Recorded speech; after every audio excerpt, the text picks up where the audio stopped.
வணக்கம். தமிழன் செய்தி களம். சீர்காழியிலிருந்து நாமக்கல்லிற்கு 1000 மெட்ரிக் டன் நெல் மூட்டைகள் ரயில் மூலம் அனுப்பி வைப்பு.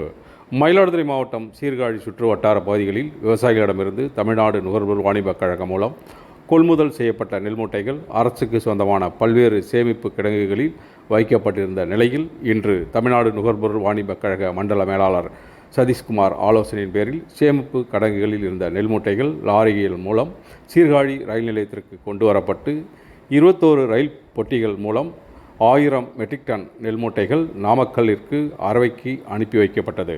இந்த பணியில் தமிழ்நாடு நுகர்வோர் வாணிபக் கழக ஊழியர்கள் மற்றும் தொழிலாளர்கள் ஈடுபட்டனர்.